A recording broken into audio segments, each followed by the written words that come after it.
Hello and welcome to Political Paradigm. My guest is the longest-serving member of the House of Representatives. He's been there since 1992. He's also the majority leader of the current 9th House of Representatives, Honorable Ado Doguwa. Honorable, welcome to Political Paradigm. Thank you. It's my pleasure being with you on this platform. I'd like to start from your history. I mean, since 1992, you've been in the House of Representatives. And I think it's only fair to ask this question. You were first elected into the House of Representatives at the age of 27. Yes. That's a very early age. We don't find members of that age anymore. So I'd like to know from you, as a 27-year-old, why, how did it happen for you? How were you able to break into that space at a tender age of 27? In most cases, when I'm asked these questions, my answers are very straightforward and very natural. I have always said it that I was born into a political family. My late father, Alhaji Ado Garba, was a first Republic politician. He also played key politics at the state level during the Second Republic. He was elected into the State House of Assembly twice. So it's like I came into an environment, an already prepared environment. So at a point when he could no longer continue in active politics, I don't want to even say in active politics, it doesn't matter if I tell you what was the reason. At a point when requirements were made so stringent that if you have to run for public office, you must have to go to public formal education. My dad, unfortunately, had never had the opportunity to attend to any formal education. Of course, he read Islamic studies, he read Quranic studies and what have you, but he has not had the opportunity to have gone even to the primary school. Take it or not, that had already prepared a very, very, very vibrant ground for me. So when at that point, when requirements are made, constitutional requirements, or you have to have a minimum qualification of a school cert to continue, that now paved way for the young Ado Garba to take over from where my... So is it safe to now say that you're preparing the ground for one of your children to take over from? It doesn't have to go that way. That was then. The tradition. So it's not what it is now? What I'm saying, that was then. The platform I got, whether you like it or not, I took over from my dad, bearing the fact that the circumstances did not allow him to go further. But if I'm now saying that I'm preparing ground for my child or for any of my children to now take over from me, that may not necessarily work for now. What I'm trying to say in essence is that I had taken that advantage at that material time. It might be different in my own time. After all, I still have so many of very active years to continue. I recall if any of my child would like to come into politics, because I know you had jokingly mentioned at some point that with the number of children that you have, you deserve a constituency. Or not a constituency, a polling unit. A polling unit, I beg your pardon. So I think anyone would question whether it's a Doguwa family lineage thing to want to make sure that continues. But then that could be good in essence. If any one of them gets interested and the society finds them worthy to take over from me at any given point, so be it. I have no problem with that. But I am not consciously preparing any of my kids to take over from me. I assume that the whole of the constituency, Doguwa Tudunwada Federal Constituency, I assume is my biological constituency now. Whoever comes off with the consent of the people to continue from where we are likely to stop is going to be beautiful and brilliant for me. Very well then. As a 27-year-old at the time, and considering that you said you had a platform prepared for you to step onto, what do you see as the reason or the challenge facing young people? Says if a 27-year-old in this day and time now who would want to get into that position, what's the challenge? I think apart from the family advantage I've taken to step into the shoes of my late dad, other factors that also helped me came on board were issues to do with some of the constitutional requirements about age. In those days, I remember the requirement for a member of the National Assembly was 25 years. And I was already 27. In fact, I came straight from the NYC. Immediately after my NYC, where I served in the Borno Radio Television Corporation as a newsman like you, I reported there. I also served as a table editor. A lot of things I did in the newsroom.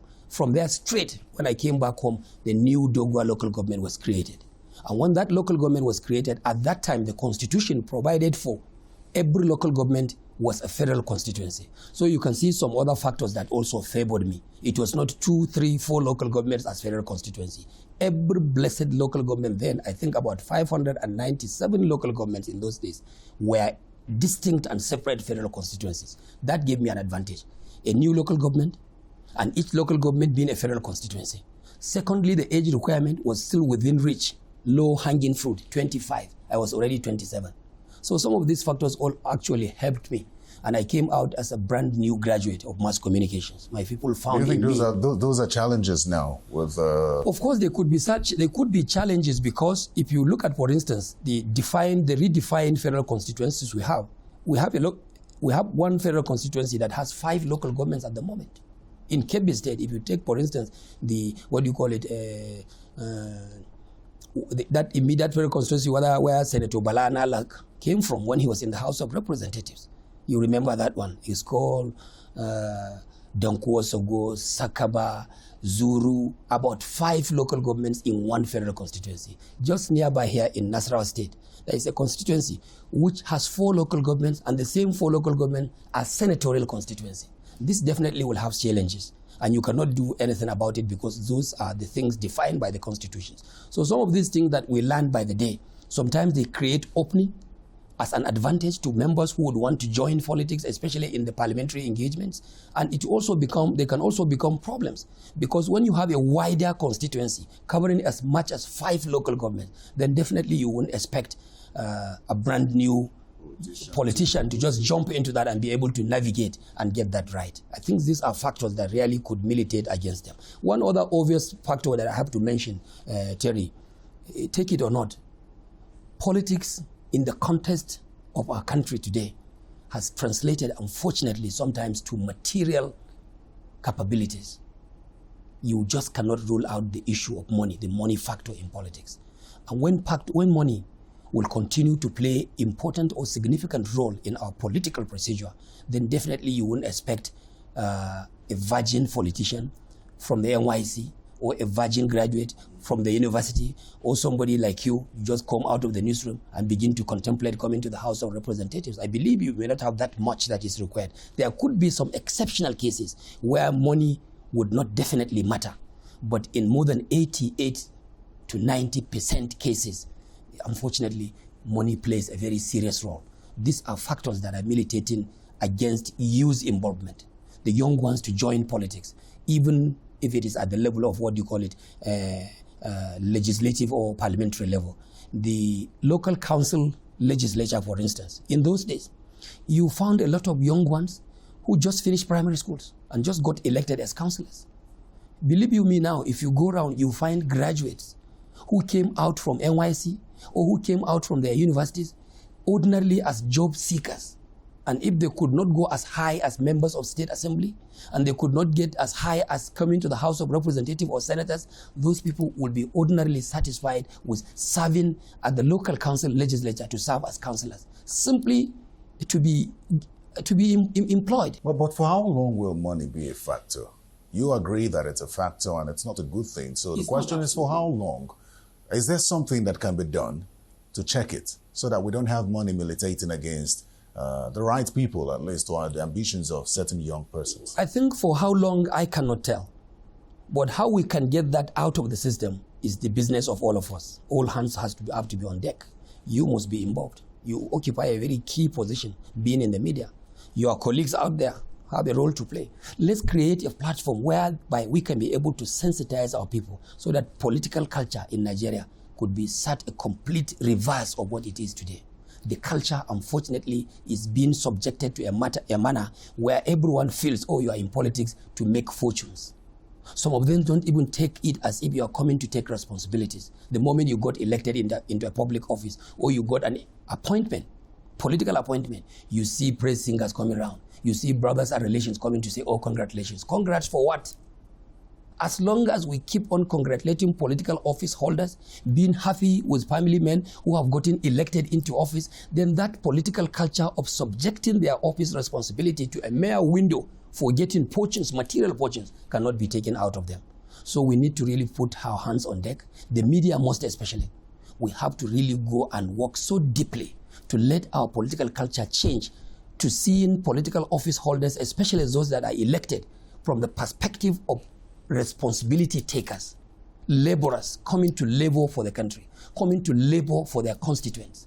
But when this notion will continue to now count in our system that, oh, congratulations, you've gotten elected, or your salary will change, you will have allowances, that is where we'll continue to have problems. And the next solution is for us to look at the, what do you call it, we have to look at the structure, emolument structure, remunerative emolument of members in public offices and political offices. We look at it, restructure it. In places like America, for instance, you'll be downwardly. It has to go from the top to the bottom. How much does a president earn? What do you call this thing that you call contingency allowances? What do you call some of these special things that are now tied around the office of the chief executive of a state or chief executive of the federation? When these things are reviewed to a minimum level, not only minimum level, to a reasonable level, then such offices will no longer be attracted by people who are keen to come to public offices to make money.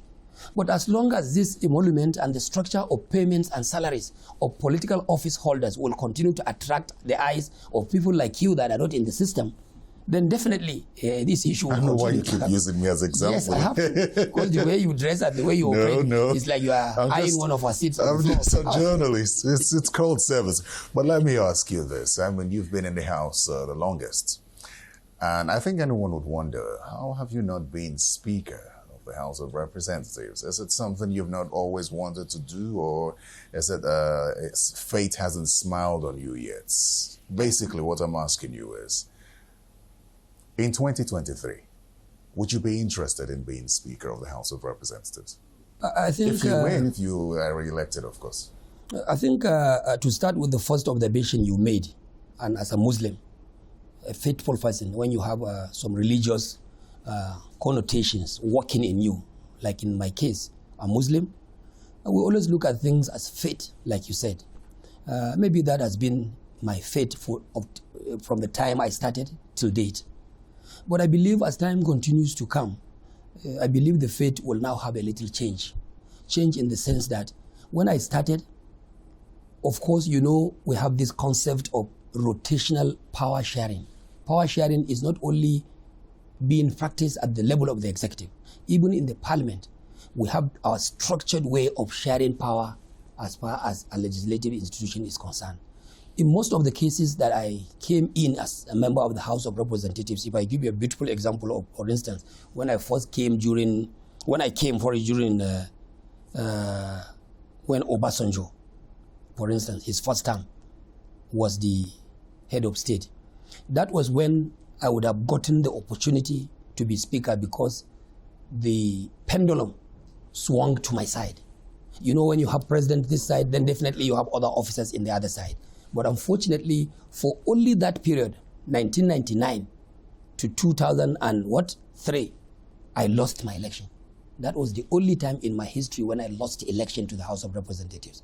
And even in that period, as God may have it, I got appointed into the office of the Senate President to serve as special advisor to the Senate President, Senator Adolphus Wabara, who is my very good friend up to today.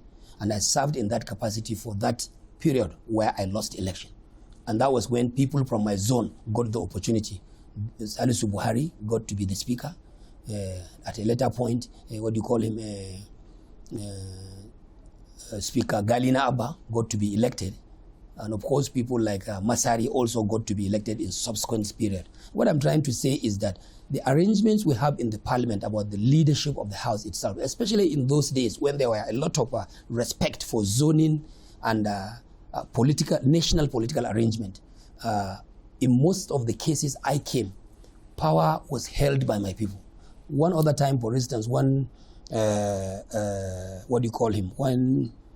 Goodluck Jonathan was first the president of the country under the PDP. Of course, I was a member of the PDP, but Namadi Sambo was the vice president. And when you come to the micro level of power sharing, even in the Northwest, we have what we call Northwest A and Northwest B. Northwest A means the old Sokoto state, Sokoto, Zamfara, and Kebbi. Then Northwest B means the old Kaduna state, plus Kano and Katsina. So you can see how things were going on anyway. But to go straight to the second question you asked, after taking my fate in my own hands, believing in God that it is He that gives power to whom He wants to give to at any given time, I will want to say ordinarily that as a human being, as someone who has been in this system of parliamentary representation in the National Assembly, my life ambition, I don't want to call it a dream, it's no longer a dream. My life ambition is to, by the grace of God, be the number one member of the House of Representatives come the 10th Assembly. I would like to be the Speaker of the House. This is an institution that I know best. This is a place that I have served for over 30 years, 3 decades today. 1992 till to date. It's just 1 year short of 30 years. By 2003, I will be 30 years actively serving this noble institution. I think even the commonest opinion on the street will assume that, oh yes, I paid my dues. And I think the members that are possibly coming to serve as members of the House of Representatives, all things being equal, and also take it from me that the zoning arrangement, the national power sharing arrangement, as far as my own party is concerned, then definitely we'll expecting a president from the southern part of the country under the platform, and the speaker from the northern part of the country. God may have his own way of doing it. Members that are likely to come in the 10th Assembly may have their opinion to also exercise, where they have their rights to exercise, but I remain someone aspiring to be the Speaker of the 10th House of Representatives by Allah's grace. You know, I'm curious as well as to the politics in Kano State, because clearly, right now, the Kano South believes that it's their turn to produce a governor. And you're from Kano South. Yes. Do you not have an ambition? I mean, it would seem that you are one of the highly revered APC members from Kano South. You're not interested in being governor of Kano State? Oh, definitely, that opinion is there.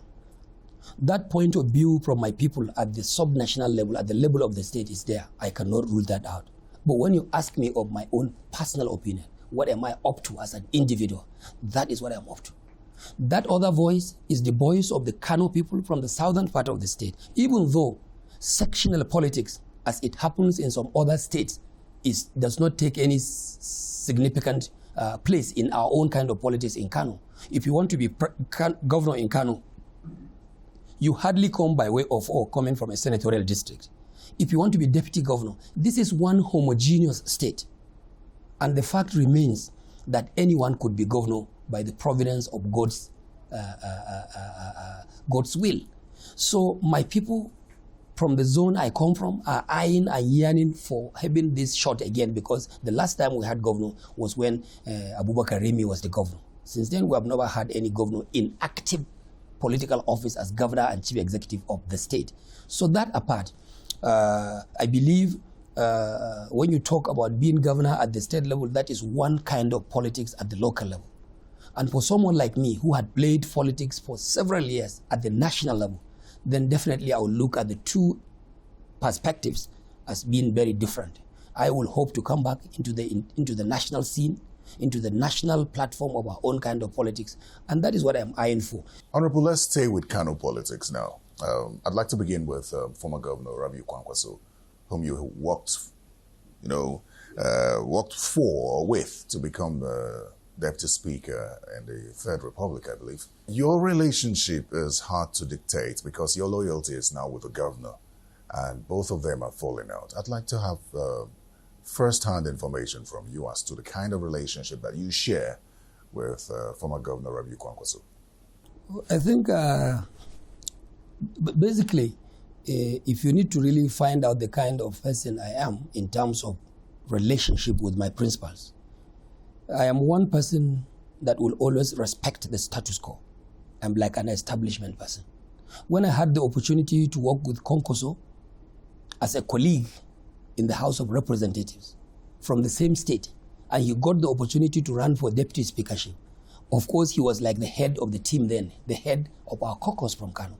So when an opening was given for someone to lead us in the capacity of deputy speakership of the Third Republic House of Representatives, I had no option than to work with someone that was presumed to be by age a little elderly, more elderly than all of us, and also by experience was assumed and adjudged to be a little more experienced than all of us. In the first place, at that level, when I came straight from the NYC, at least he was holding a PhD degree in water engineering. So many other factors, including some of the political factors, where we came from then, and other considerations were made. So I had to be loyal. Like I said, I'm an establishment person. When he now finished in that capacity, went back home, got the opportunity to be governor, I also had the opportunity to work with him, even though I started in the opposition against him. But I think in his second or last part of his first term, I had to leave the opposition and join him. And we remembered those old days when we were colleagues in the floor of the House of Representatives in the Third Republic House of Representatives.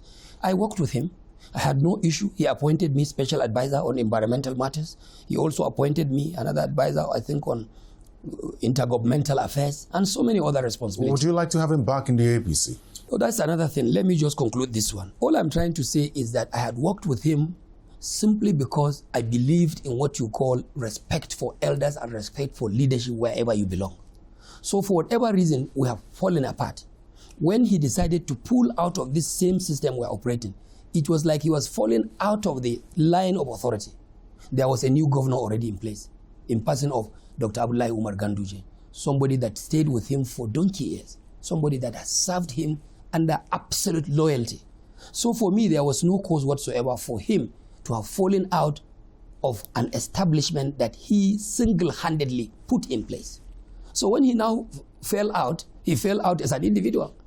So for me, being a man of establishment, I have to remain on track, respect those who are in authority, and align myself with the establishment. That was just it. There may be some other personal problems. He knows. I also know.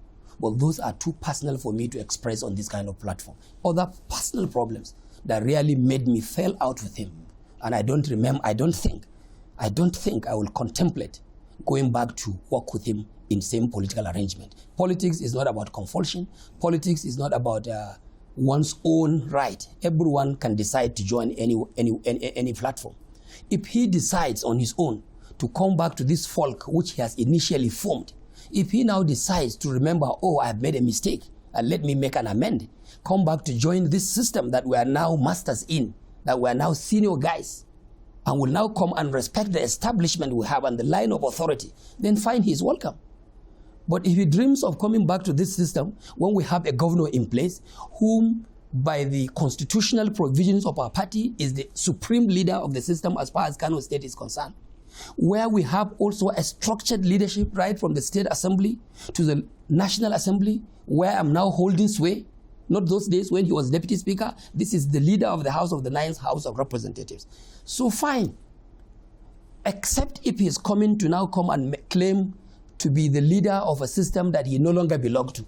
So he will come back. When he comes back, we receive him for what he is today. We will also examine and review him for circumstances and reasons why he fell out with his own PDP and would like to join his old or his former camp. All I'm trying to say is that if Konkoso decides to come back to the APC, he's welcome. But he must have to accept the fact that, yes, we have already a laid down regulation in terms of our leadership hierarchy, the leadership cycle, which when he comes, definitely he'll be placed at a little disadvantage. If he cannot contain that disadvantage, because he won't come now to claim absolute leadership of the system. There is already a governor in place who won election without him. At least we won our second term election without him. There is also a hierarchy of authority which we have established, through which system we are also running our political units right from the local governments to the ward level and to the state level. So the disadvantage he will now stand that he's now coming to meet a brand new APC, different from the one he knew in those days, different from the APC he left. We have a lot of other individuals in the party coming from different political backgrounds, and they have occupied serious political positions now. And they cannot just be subjected to the background simply because he decides to come back to the folk of the APC. He will come, but he will have a space for himself. And he must respect the hierarchy. The man insists that he is a political heavyweight. Speaking with me a couple of weeks ago, he says that his political strength still stands in Kano State. His Kwankwasia movement is on the verge of taking over Kano State in the next election. That's the man that you want to come and play second fiddle? I think it's one thing for someone to speak for himself. It's another thing for someone to be spoken about by a third party. If he spoke about himself in a couple of weeks, like you said, and said he's a political heavyweight, of course he may be a political heavyweight, but where he belonged. But when he's joining the all-powerful APC now under the leadership of Dr. Abdullahi Umar Ganduje, which is very different from the one he left in those days, then definitely I'll be surprised if you continue to assume that, oh yes, I'm a heavyweight. You can come into this larger platform, this new APC with a lot of other experiences and other experienced people in the platform, then definitely you will not dream of continuing to be, oh, I will be the supreme leader simply because you were strong in the other faction. What I'm trying to say in essence is that if one is to be judged politically as a heavyweight, then you make a reflection of what has happened to him in terms of political stock taking. There was a general election, the immediate past general election. This was a man who lost out in his state assembly constituency. He failed out. The APC won his immediate constituency. The APC won his immediate councillorship position. The APC won his local government, Madobi local government in Kano State. The APC won the senatorial seat from his zone, even though he had candidates for all these positions. This is the same person who worked for another president in Kano State, and yet the APC got it where we voted for Muhammadu Buhari as president in the last general election. So if you take this by way of analysis, if you take this by way of stock taking, where the weight stands, where is the weight that he's talking about, if actually he could not be able to make a single seat in a general election, lost out in local council elections. Politics, the kind of politics or democracy we're operating, is about the number of values the amount of value you can be able to add to the political party you belong to. When you run an empty political shell, where elections were held and you lost out, you have nobody to point at. I can claim to be a political heavyweight of my constituency and even beyond, because I contributed to the success of the APC right from my ward and I got my councillor. I contributed to the election of my council chairman. Today, my two council chairmen in Doguwa and Tudunwada are APC members. I won in the state assembly. The two state assembly members of my own federal constituency are APC members. I won my seat by the grace of God. The court annulled my election, went back for a rerun, made my seat back, came back and still got my position as leader of the House of Representatives. That is what it takes to call someone a political heavyweight. I'm not in any way blowing my trumpet, but these are some of the factors you weigh. But when somebody lost out in politics and for about 12 years now, he's out of it, just roaming about on the street in the name of presidential aspiration, I don't think that could be a very good factor for you to now determine, oh yeah, he's a political. It's not about sloganeering. It's not about the red cap using. No, it's not about poster pasting. It's not about branding. Politics is about practical achievements in terms of electoral results. You know, while you push him aside, question his political strength, let's forget the fact that he's in the PDP and look at the APC in Kano State. There are still some political heavyweights in Kano State that are aggrieved within the APC. The faction led by former governor Shekarau is still agitated and accusing the governor of imposing his own candidates in the Congress that held last year, as well as self-running the party. Is that not a concern for you as well, going into 2023? It's a very serious concern. And sincerely, I have to be honest about that. But no political party will run devoid of some of these crises, one way or the other. That is a very, very major and big issue that we're facing in the state. But I would like to put it to you that the APC at the national level here, under the leadership of President Muhammadu Buhari and the caretaker committee chairman, who is as well the executive governor of Yobe State, we are doing a lot, even at the level of the legislative arm of government. We are doing a lot to make sure that some of these issues that are lingering are not allowed to continue to degenerate to a point where we'll have a problem during the general election. When you have a problem and you pretend you don't have the problem, or when you have an issue but you pretend that issue is not serious enough to pull you down, that is where you have double problems. This is a problem that we appreciate it exists. This is a problem that we believe, without being addressed can create a lot of troubles for the party.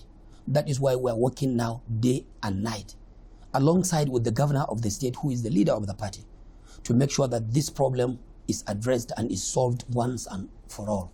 I want to assure you, even right now, I am from a high-level stakeholder meeting with the stakeholders, national stakeholders, and part of what we discuss is about Kano. How do we put APC in Kano as one united front? Mr. President has said it time and over again, that we need to reunite our family in Kano, because no one can afford to joke with the political strength and the political value of Kano State as far as the APC is concerned. And definitely, the governor is making a lot of considerations. Up till today, the governor speaks with the former governor, Senator Ibrahim Shekarau. Up to today, when I come across him, either in a plight or in the National Assembly or wherever we meet, I go down to interact with him, give him the respect he deserves. And even politically, we believe that he has the weight that we cannot gestation. Other issues that you may consider coming up or going on by the sideway as they affect other political parties. For instance, the Konkoso in the PDP in Kano, his problem with the new party that he's dreaming to come up with.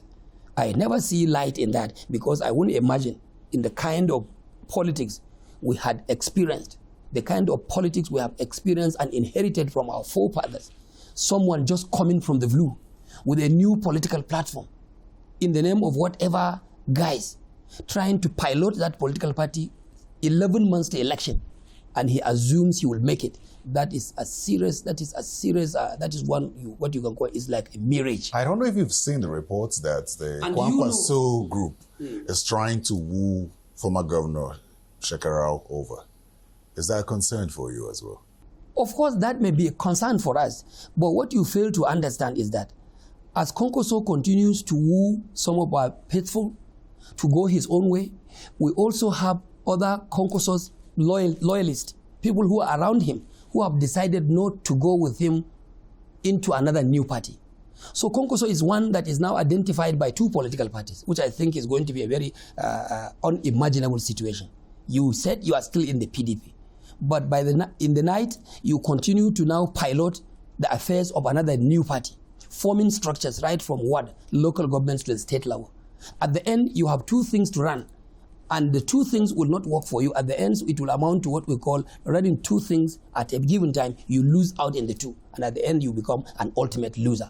If Konkoso continues to woo Shekarau or any other aggrieved member of the APC, that you cannot stop him.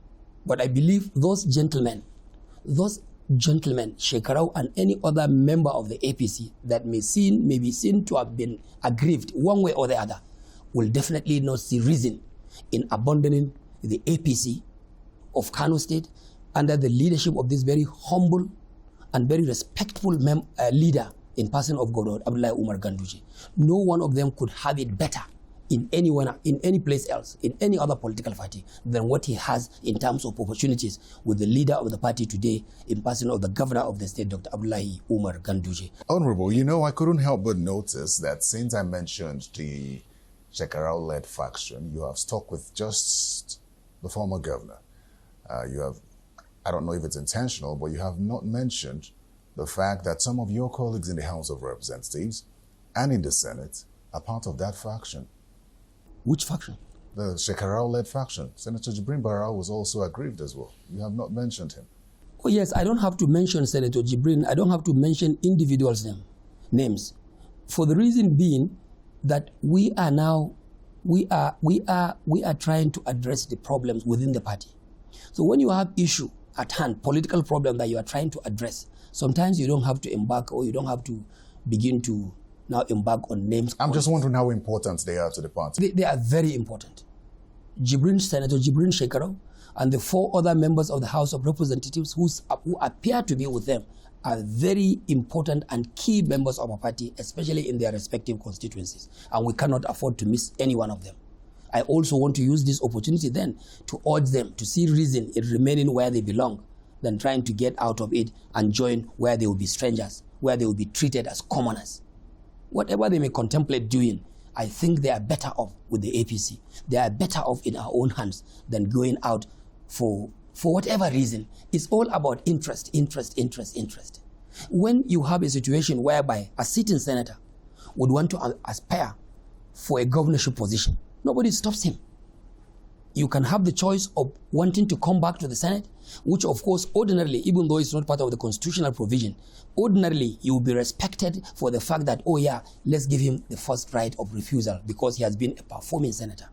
But if you decide on your own to opt out of the Senate and now aspire to be governor of the state, you cannot also take away that mandate of the governor to politically decide who should take over from him. That one also is a major tradition that we have to respect. The governor at the end and in every political system, in every state in the country, is seen to be the first factor to determine, of course on court, because Allah has his own way of doing things as well. I don't take that for granted.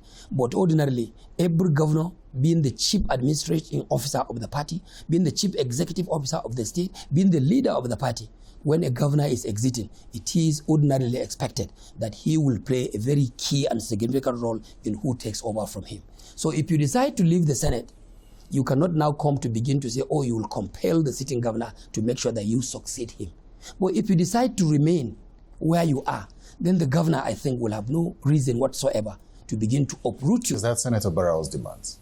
Yes. Senator Barrow wants to be governor. Succeed the governor. Yes. So if the governor has a different opinion, so be it. For those of us who have continuously identified ourselves as people of the establishment, people that will have loyalty and respect for the line of authority, then definitely whatever the governor decides, we queue. Okay. Whatever he decides, we fire in that direction. Let's stay with Kano State now, but this time security. I recall on the floor of the House during one of the debates on security, you said these words that every man in Kano now sleeps with both eyes closed, courtesy the governor of Kano State. And then you went further to say that the PDP governor should sit up and secure their state. Yes. Now, I think the concern now is, bearing in mind that state governors do not control the security apparatus, not even the ones in their state, what is the Kano State governor doing differently that's bringing peace, relative peace and security to Kano State? I think you will ordinarily also believe with me. You can believe in what I said, that Kano State is one of the states today that enjoys relative peace and security. You will also agree with me that some of these crises, including armed banditry, kidnapping, robbery, that happens prefundantly even in neighboring states of Kano, as close as Katsina State, as close as Zamfara State. These are things that never happen in our own state of Kano. That, I think, is by providence of God's protection in the first place. And of course, there are so many other things that the governor does differently that I think has been able to help Kano to be safe, and for every citizen of Kano to be able to go about his normal businesses without let or hindrance in terms of insecurity. Those things I can remember, or those things I can tell, is the concept or the principle of participatory security responsibility. Participatory in the sense that the governor tried as much as possible to make sure that not just by word of mouth, security becomes the business of every one of us, whether an elected public officer, an appointed public officer, our traditional institutions, the ulamas, people in the mosques, people in the churches, the traders, the elites, even the people in the academia. They are encouraged to hold and organize retreats, sensitization programs with members of the communities to make sure that everyone plays his own bit of contribution in terms of keeping Kano secured. So in a situation whereby the governor is addressed as the chief security officer and shares in his own wisdom, shares with every other person in the state that special position of being a chief security officer, then definitely you expect different result.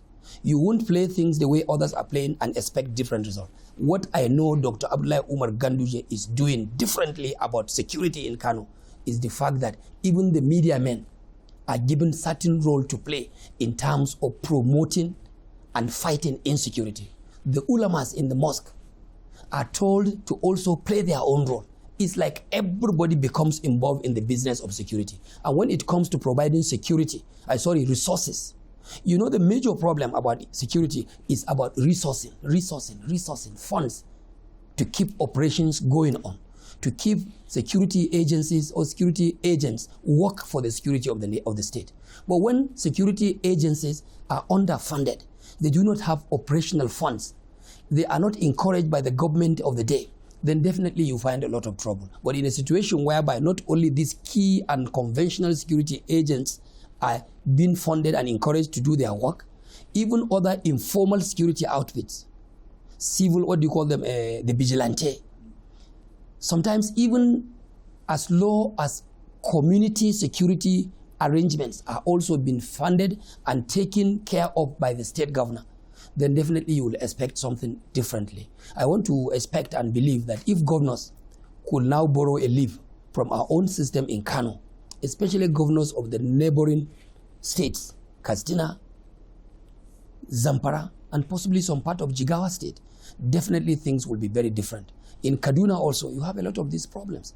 Problems happen because there are certain class of people whom the government maybe give responsibility to in terms of security, discharge of security responsibilities. But when everyone is involved, every hand is put on deck, then definitely you will expect a lot of progress. Very well then, let's move on to women participation in politics and governance and talk about the gender bills that failed and the decision of the House to rescind its decisions on 3 of those bills. And for many, what the House did is commendable. However, it almost amounts to nullity considering the fact that the Senate hasn't even considered it. So have you had engagements with the Senate on these women bills? You see, as a bicameral institution or bicameral legislature, we are supposed to have some interface to relate and engage with our sister chamber, the Senate of the Federal Republic of Nigeria. But I have to be very honest with you, much open than none, we are not in the real sense doing much of that interface. In most cases, we operate as if we are solo chambers. That should be addressed. As leader of the House, for instance, I cannot remember when I have had an interface, direct interface with the leader of the Senate. As leader, we do hold leadership meetings, joint leadership meetings, but in most cases about other issues as they affect the country. But in most cases, we don't sit down to discuss with the leader of the Senate, or we sit down with the leadership of the Senate to discuss some of the things we do in terms of legislation. Every chamber is allowed to think the way they want to do it. And at the end, we find ourselves falling apart. That is for real. And in some cases, you notice on several occasions when members will rise on the floor to even express grievances about the number of bills we have there awaiting concurrence in the Senate. Whereas in the House, any bill that comes in from the Senate, we give them almost automatic concurrence, automatic considerations. Of course, I can agree with the fact that the number of bills going out there to the Senate from the House will definitely outnumber the ones coming from them, bearing in mind that we have greater number than them. But actually, this is one sector, this is one factor that we must have to, I think, look and address.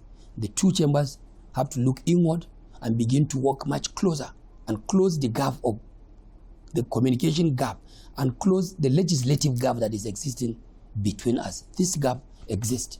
And the earlier we understand that, I think the better. The case of these gender bills is a good case. How would you find a situation whereby the whole of the clauses that are related to gender and women did not pass in the Senate, and about 2 or 3 of them passed in the House of Representatives? Even the few ones that passed, we have now gotten legislative reason why we think we will take them again. In the spirit and the wisdom of the House, under the able leadership of the Speaker, Right Honorable Femi Bajabiamila, we feel, yes, we have to look at these clauses again. 3 of the clauses will be reconsidered because we have rescinded them. One of them is about citizenship. The second one is about indigenship. The third one is about women participation in party politics. You can't jettison the number of women we have in our own system. This is one sector of our society that has continuously been very vibrant in terms of supporting our system during elections. So for whatever reason, whether gender or whatever, at least the number is one factor that you cannot undermine or take for granted.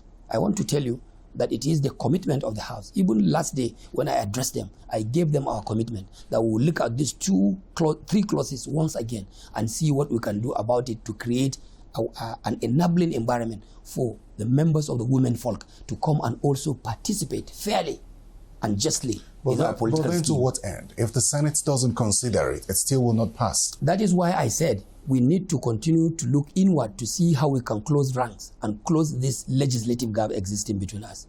It is a responsibility, perhaps, of all the leadership, not only myself, but especially the Speaker and the Senate President, to see reason in really communicating with ourselves as institutions, as members of the institutions, not sometimes just relating in terms of mere leadership matters. Because our basic responsibility is to make laws.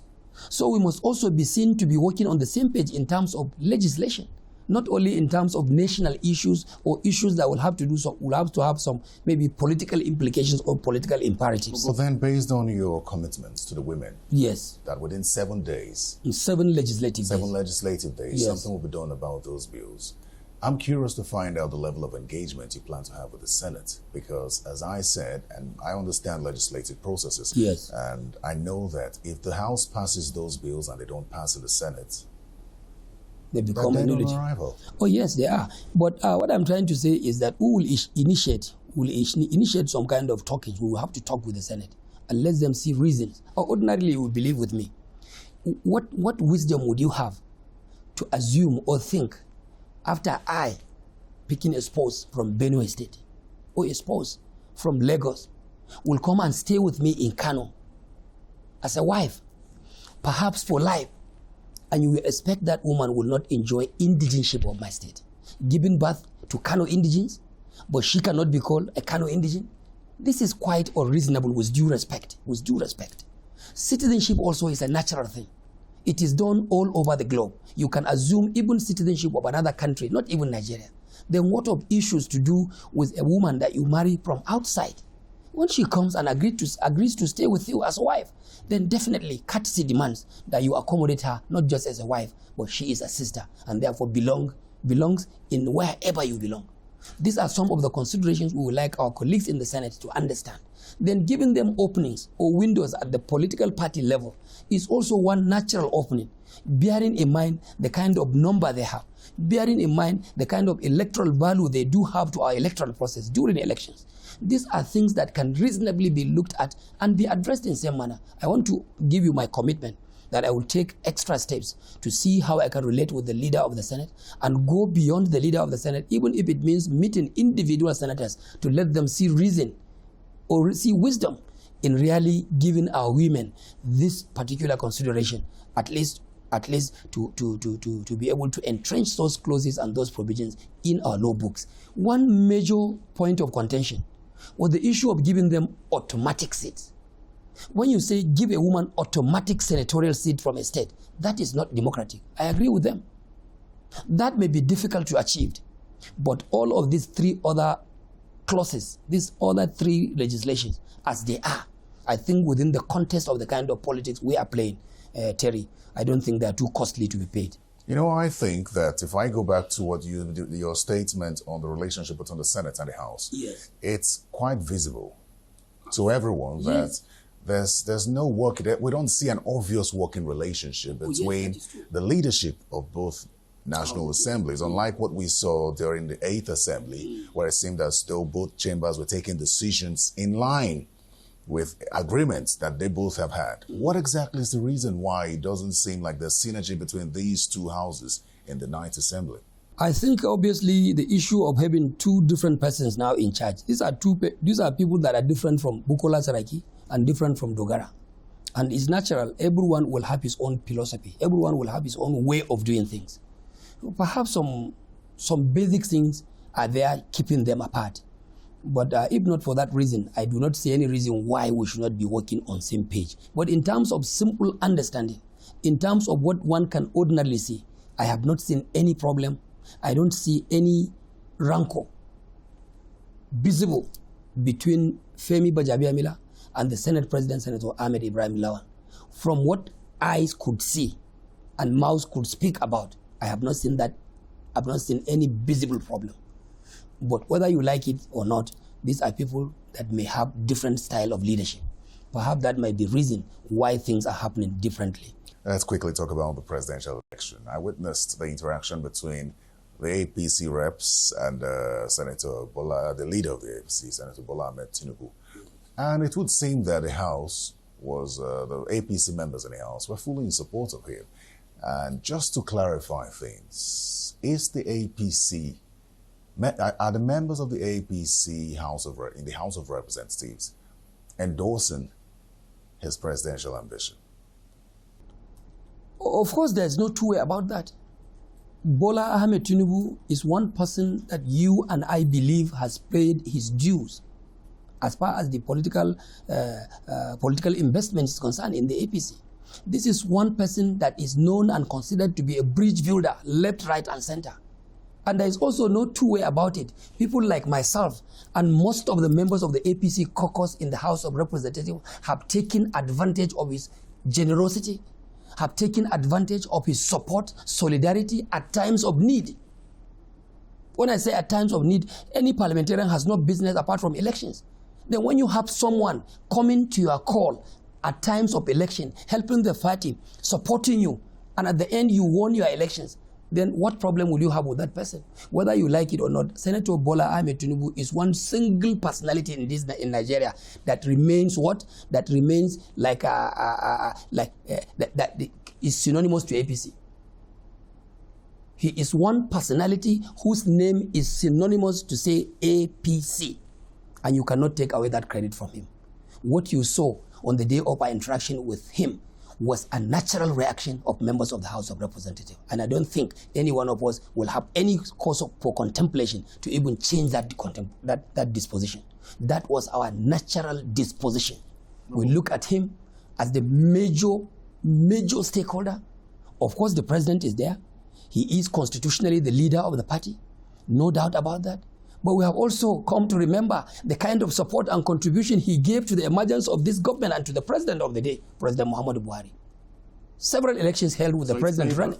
Payback. But then when this is payback. Not only payback, sir. It is like a moral commitment. In fact, helping this man to succeed in election in 2023 will remain like a civic responsibility to all of us. You know, on the one hand, you have lawmakers paying back their debts to him, which for many is okay. Yes. On the other hand, you have Nigerians asking if that's all there is to it.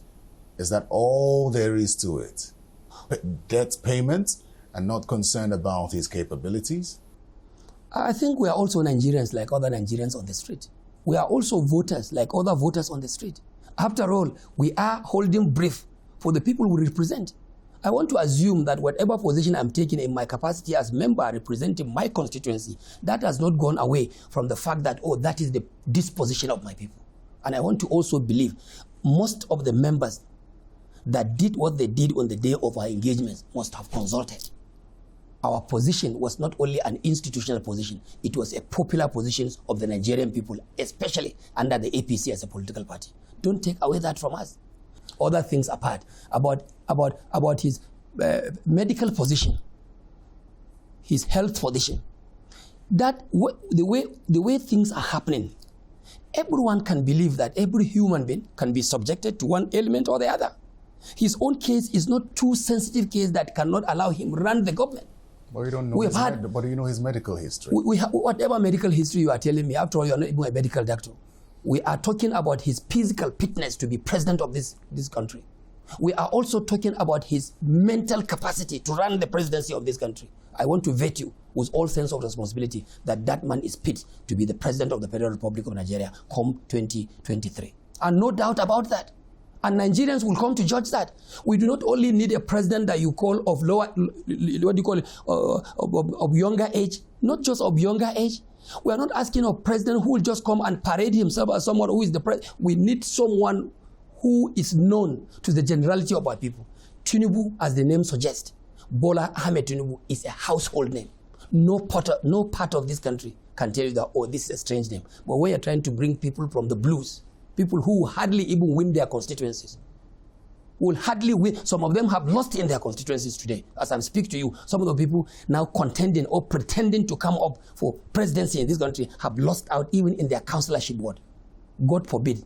This party cannot be taken for granted. Within the APC, there are people within the APC who call themselves stakeholders who are nursing presidential ambition, but they have lost out even in their councillorship ward. How do you know Is that the kind of political system you want to run? Where someone, I don't have to tell you that. I think that will be on your responsibility to go around and find that out on the street. But I know of so many people aspiring to be president in this country under the APC who have lost out even in their immediate local governments. Someone who has a governor in his state that is an APC, PDP governor. PDP governor fighting APC right from head to bottom. And you are from that state doing nothing about it. Something tells me you're referring to the Minister doing nothing about that. And you referring to the Minister you pretend that you want to be president. Transportation. Is want that to be president of the APC that is the ruling party today when you have nothing to put to the table. But the Minister of Transportation has not declared. I don't want to make any reference to any name of an individual. If that what your mind goes to, fine, so be it. But I'm telling you that we will go for a presidential candidate, a presidential material that has something to show from home. Somebody who has control of his base, political base. Someone whose political calculations and political acumen and contribution in the electoral system will have a lot to add to the value of the APC, but not somebody coming from nowhere, a no entity, colorless person who has no electoral value. That cannot be taken for granted and will not be taken for granted in that regard. The Leader of the House of Representatives, Alhassan Ado Doguwa, thank you very much for your time. Thank you very much. Thank you. I'm grateful for the opportunity. Thank you very much. Thank you so much. Well, that's Political Paradigm. Thanks for your time. Remember, you can catch this and other episodes on YouTube at channelstv.com. Thank you for your time. Once again, I am Terry Ikumi. Goodbye.